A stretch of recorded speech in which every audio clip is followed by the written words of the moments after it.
don't even realize my history of battle rap, period.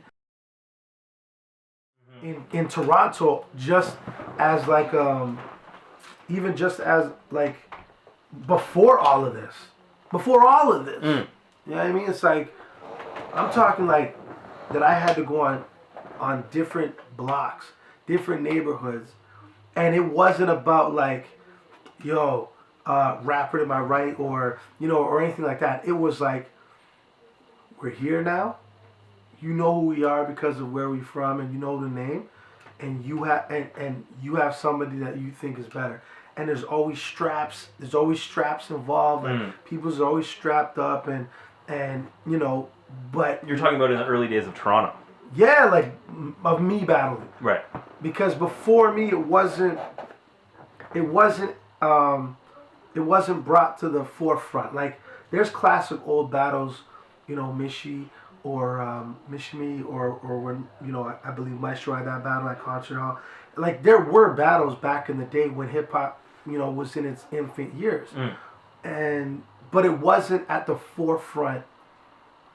Realistically, in Canada, in Toronto being the center hub, the main hub for hip hop period in Canada. Vancouver, came in the later years, but as far as having like the actual hold on the culture, it was Toronto. So until I was doing it, I was on the radio and other people were trying to battle, and that was after me, being in different neighborhoods and being in different blocks.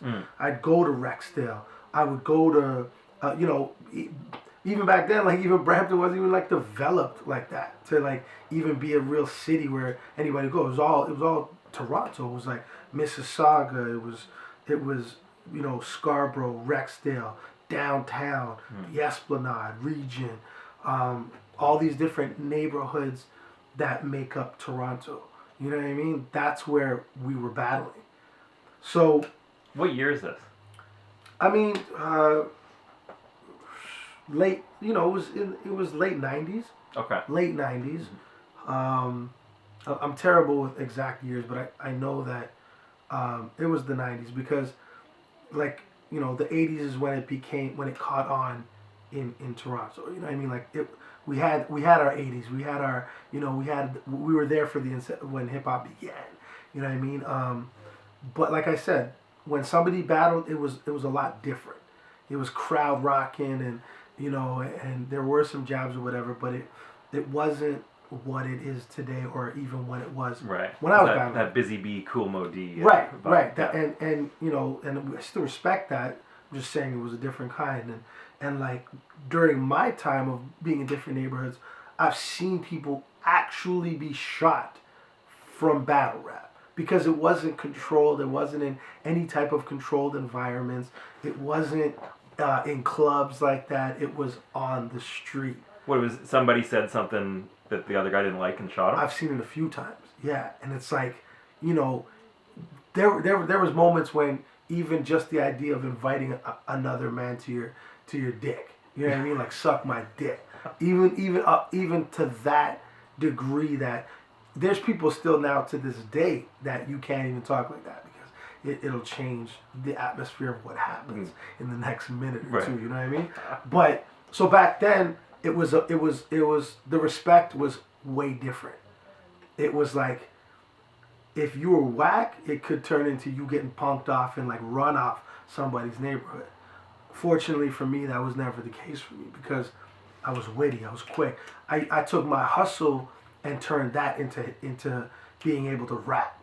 That's what it almost sounds cliche because it's so much of the essence that it almost sounds like too textbook, but like that's what it was. What's your most memorable battle from that era? Man, and you know what? It's funny when Cassidy says, he's 5,000-0 or now 5,001-0, whatever. But I've had so many, and there's been some that have been so intense. But if I could classically say anything, so you're asking me like during that time? Yeah. When you think back on that, what's the one battle that stands out? I was probably one of these battles that I went to this block in Scarborough. It's called 400, and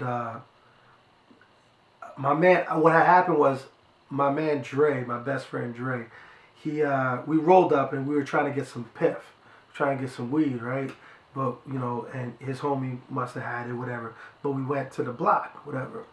And I didn't get out the car. I was just waiting for him. He ran up. All the dudes was over there by the spot. I think there was rolling dice or something like that.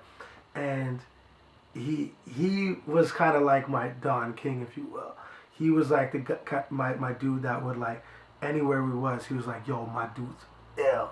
And he knew he knows I'm Peruvian, but he wrote off the fact that I was a white guy, so he be getting his weed, right? And then he be getting the weed, and then he'd go, you check it out or whatever. You were his Woody Harrelson. Pretty much. Yeah. Pretty much. And he's a fast talking guy just like that. Right. My best friend, you know what I mean?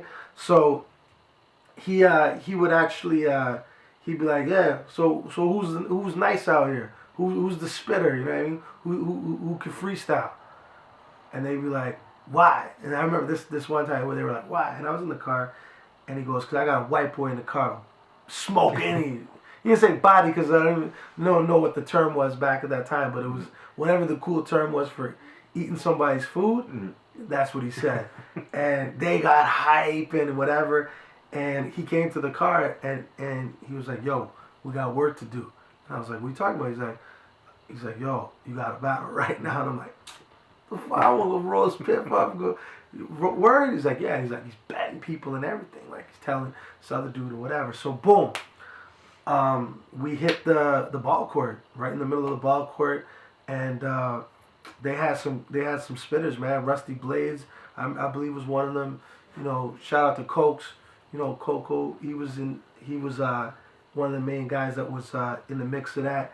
And, it was a respect thing, man. It was wild because that's, their block or whatever. And, we was just coming up, we was just there, we showed up. But eventually as the rounds went on and when, like, out of all the people I was battling and messing with, the respect became instant. And, I rate those guys forever. You know what I mean? Because I rate the block, period. You know what I mean? It's 400. You got, I salute a lot of people that come from there. But, Rusty was always dope, and everybody that used to spit from there was dope. So that was like a class one that, it felt like, we on this other, these other dudes block, whatever. But, and it went down, and like they was ready. They had a lot of MCs to come out and get busy.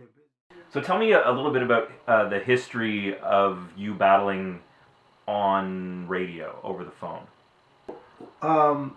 So I developed my name on the street. Then it turned into radio, and I just completely annihilated the radio for like a year straight. Nobody could. What is that, like college radio shows? Yeah, it was. It's called Eat the Beat. It was 88.1. It was called the radio show is called Power Move. Okay. It's the staple memory of the hip hop radio shows in Toronto in the history of Toronto. It was like the most popular every Saturday radio show for hip hop.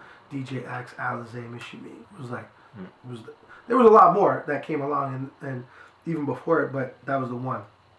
And every Saturday they had a challenger and the battle of the champion. And what they would do is you as the battler that was on the phone, you wouldn't know what the topic was going to be. It was all topics. But if you were smart, you could also jab your opponent while you're rapping on the topic. You can't swear, and what happens is you get 60 seconds, maybe less, maybe more, depending on how dope you were. And then once you were done, people from the city that were listening had to call in and vote. And the first one to vote to 5 was the winner. I dominated. It was ridiculous. It was like I never lost. And then on my 9th week, there was this dude that he had been the champion for 9 weeks, and on my 9th week, he returned to try to stop me on my 9th week because if I won, I was going to beat his record. Right. And I smoked. And that turned into us eventually later on because I kept winning and winning and winning. It eventually sparked that he wanted to battle me live in the studio. which again happened, and they actually made the votes go to 12. He was winning he went 5-0, and then from 5-0 it was 12-0, and it was all his people from his block too, right? So they called it. I would cuss my friends if any of them ever called it, because I would never get the honest opinion on it if people thought I won. If my friends were calling it, I wasn't like that. I wasn't a cheater. I didn't even like writing rhymes. I didn't even know how to. So